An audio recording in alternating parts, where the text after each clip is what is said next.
देखिए हम लोग को यहाँ पर परिसंचरण देखना है ना, सजीवों में परिवहन एवं उत्सर्जन क्या होता है।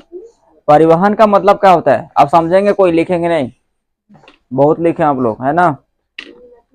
परिवहन का मतलब क्या होता है, किसी भी वस्तु को एक जगह से दूसरी जगह, है ना, लाने ले जाने की क्रिया को ही हम लोग बोलते हैं परिवहन।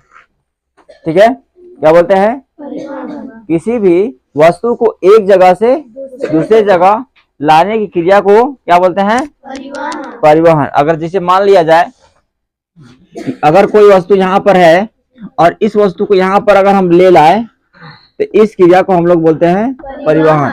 फिर इस वस्तु को फिर यहाँ ले लाए तो इसको हम लोग बोलते हैं परिवहन। ठीक है, अब वहां पर जो किताब में है वो सजीवों में है।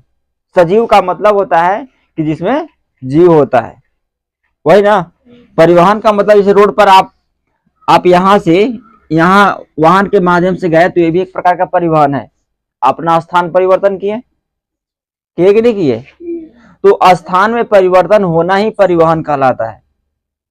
अब रही बात सजीवों में परिवहन, तो सजीवों में परिवहन होता है वो किसके, कौन कौन, जैसे आपका रक्त का परिवहन होता है, रक्त जानते हैं ना, खून।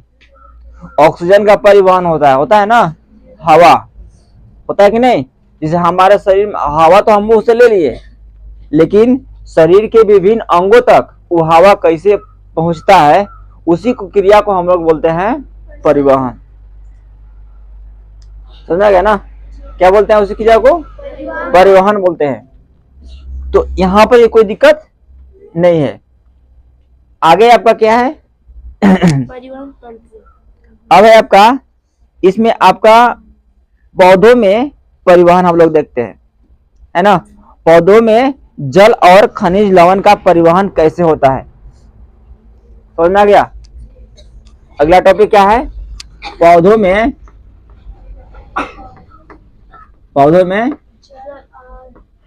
जल और खनिज ना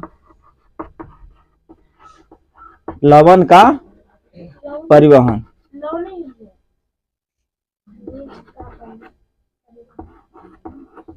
है ना। पौधों में खनिज का है, खनिज का परिवहन या खनिज लवण का परिवहन, कोई दिक्कत नहीं। ठीक है, अब देखिए तो पौधों में जल, जैसे मान लिया जाए कि एक बड़ा सा हम यहाँ पौधा बनाते हैं, इसको मिटाते हैं ना, एक बड़ा सा हम यहाँ पर बनाते हैं पौधा, ये पौधा बन गया। पौधा में नीचे क्या है, जड़ है, ऊपर क्या लगा हुआ है, फल लगा हुआ है ना। कुछ पत्ते भी आपको दिख रहा है यहाँ पर, ठीक है, क्या दिख रहा हुआ है, कुछ पत्ती भी आपको दिख रहा होगा यहाँ पर,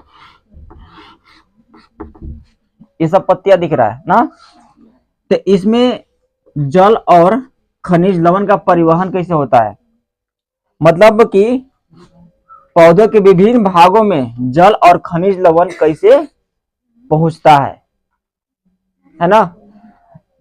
जड़ तो यहाँ है, तो इन लोग जो भोजन करता है उस सूर्य के प्रकाश से करता है ना। लेकिन पानी चाहिए ना, है पानी चाहिए उसको, आपको जैसे हम लोग को पानी चाहता है, नमक चाहता है ना, और बहुत चीज चाहता है, उसके अलावा भी भोजन के अलावा चाहता है कि नहीं चाहता है। उसी तरह से यहाँ पर भी है कि भोजन तो अपने सब बना लिया है, लेकिन जल और खनिज लवण जो आता है, जल और खनिज जो है वो आपका जड़ से ही, खनिज है ना, जल और खनिज जो है वो आपका जड़ से ही विभिन्न भाग में जाता है पौधा के, समझ में आ गया है। किससे जाता है, जड़ से ही वो विभिन्न भागों में जाता है। तो जड़ से जाने के लिए देखिए पौधों में दो प्रकार, पौधों में एक उत्तक होता है जिसको हम लोग सम्मोहन उत्तक बोलते हैं। क्या होता है, संवहन उत्तक, है ना। ये सम्मोहन उत्तक क्या होते हैं कि सम्मोहन उत्तक पौधों में जड़ और खनिज लवण को लाने ले जाने का काम करते हैं। है ना। अब ये संवहन उत्तक का भी दो गो भाई है ना, एक आता है जाइलम और एक आता है फ्लोएम। क्या आता है? जाइलम और एक आता है फ्लोएम। सुनो पहले, समझ में आ गया? तो जल में जो पौधों में जो है खनिज और लवण का जो परिवहन कौन करता है? संवहन उत्तक करता है। कौन करता है? संवहन उत्तक। और ये जो आपका संवहन उत्तक कितने प्रकार के होते हैं? दो प्रकार के, एक जाइलम और एक फ्लोएम। ठीक है, तो यहां पर जो आपका होगा जो जाइलम, अब जाइलम का काम क्या है पहले देखते हैं, है ना। जाइलम का काम क्या है पहले देखते हैं। जाइलम का काम क्या है कि पौधों में जल को, है ना, और ह्यूमस की मात्रा को, ठीक है, पौधों के विभिन्न भागों तक पहुंचाना। ठीक है, यानी जाइलम क्या करता है कि जितने भी अगर हम आप पानी देते हैं ना, पानी देते हैं तो वो जाइलम उत्तक के द्वारा जो होता है वो पौधों के विभिन्न भागों तक ऊपर जाता है। किसके द्वारा? किसके द्वारा? जाइलम उत्तक के द्वारा, है ना। और फ्लोएम उत्तक के द्वारा क्या होता है कि जो भी पौधा ये पत्तियों के द्वारा जो भोजन बना रहा है ना, वो भोजन को पौधों के विभिन्न भागों तक पहुंचाने का काम करता है कौन? फ्लोएम। यानी जाइलम जड़ से क्या करता है? जल को, है ना, और उसमें खनिज पदार्थ जो भी ह्यूमस की मात्रा हो गया उसको ले जाने का काम करता है ऊपर। ठीक है, जड़ से ऊपर ले जाने का काम करता है, मतलब जड़ से एब्जॉर्ब करके मिट्टी से, और फ्लोएम के माध्यम, जाइलम के माध्यम से विभिन्न भागों तक पहुंचता है का चीज? जल, है ना। अब फ्लोएम का काम क्या है कि जो भी यहाँ पतई के द्वारा भोजन बनाया गया, वह पतई के माध्यम जो भोजन बनाया गया यहाँ पर स्टोर हुआ, वो भोजन फ्लोएम के माध्यम से विभिन्न भागों तक पौधों तक आता है। क्योंकि भोजन नहीं बनाता है, लेकिन भोजन यहाँ भी रहेगा तब ना, भोजन इसको भी मिलेगा तब ना ये हरा भरा रहेगा, है। इसीलिए ऊपर से भोजन नीचे आता है और नीचे से पानी ऊपर जाता है ना। इसलिए भोजन और पानी उसको हमेशा मिलते रहता है, और इस क्रिया के दौरान जो ये पौधा जीवित रहता है।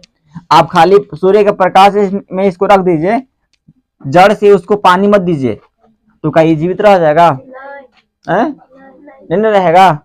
या आप खाली इसको पानी देते रहिए और इसको धूप में रख दीजिए बक्सा में बंद करके, छांव में रख दीजिए बक्सा में बंद करके, है ना, तो वो जो है ये पौधा जीवित ज्यादा दिन तक नहीं रहेगा, उतना खिलखिलाता हुआ नहीं रहेगा जितना कि धूप में पौधा खिलखिलाता हुआ रहता है। समझ में आ गया ना? तो ये समझ में आ गया। तो संवहन उत्तक किसको बोलेंगे? संवहन उत्तक क्या करता है? पौधों में परिवहन का काम करता है ना। इसके माध्यम से जल और खनिज लवण क्या होते हैं? जल और खनिज पौधों के विभिन्न भागों में पहुंचते हैं, है ना। संवहन उत्तक कितने प्रकार के होते हैं? दो प्रकार के। कौन? एक जाइलम और एक फ्लोएम। फ्लोएम उत्तक, है ना, जाइलम उत्तक और फ्लोएम उत्तक। जाइलम उत्तक का काम क्या है? जड़ से पानी को पहुंचाना। और फ्लोएम का काम क्या है? पत्तियों में उपस्थित भोजन को विभिन्न भागों तक उसको लाना, है ना। तो इसलिए से जाइलम और फ्लोएम आपस में दोनों भाई मिल करके एक पौधे को जीवित रखने का काम करते हैं। इसमें कोई किसी को डाउट है?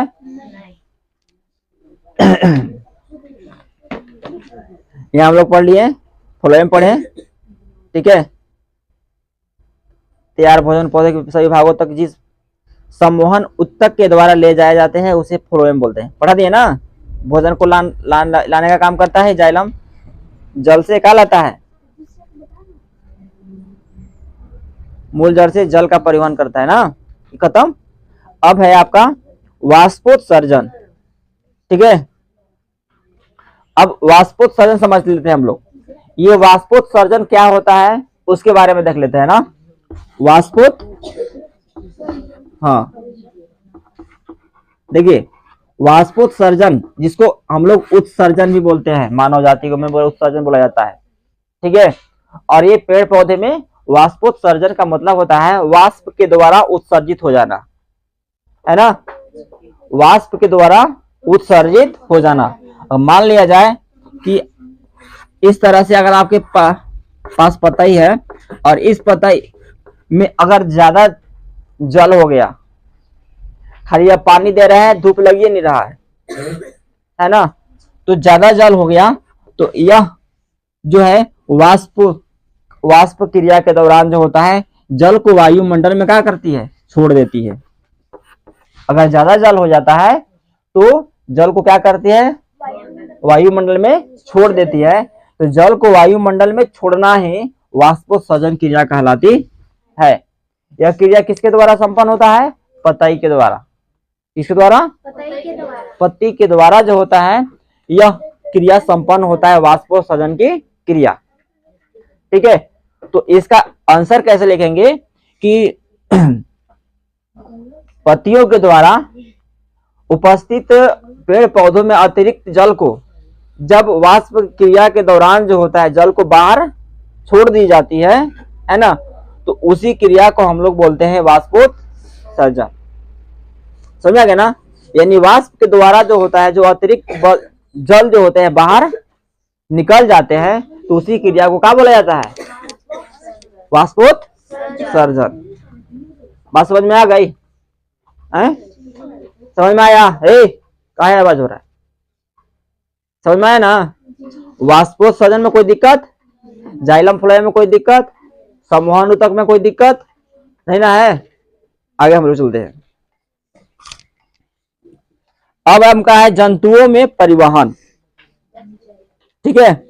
अब देखिए जंतुओं में परिवहन का मतलब हुआ कि जैसे अब इसको मिटा देना, पौधा वाला खत्म हो गया तो पौधा वाला मिटा दे रहे हैं, मिटा देना, छोड़ दे कि छापिएगा आप लोग,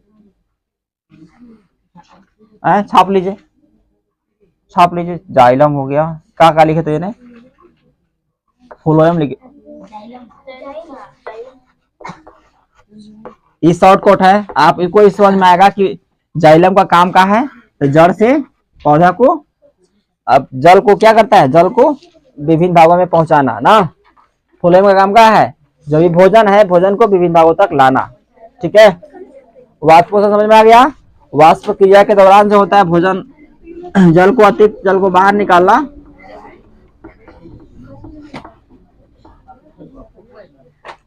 चलिए इसको जल्दी छापिए, इसके बाद हम लोग जंतुओं में परिवहन देखते हैं।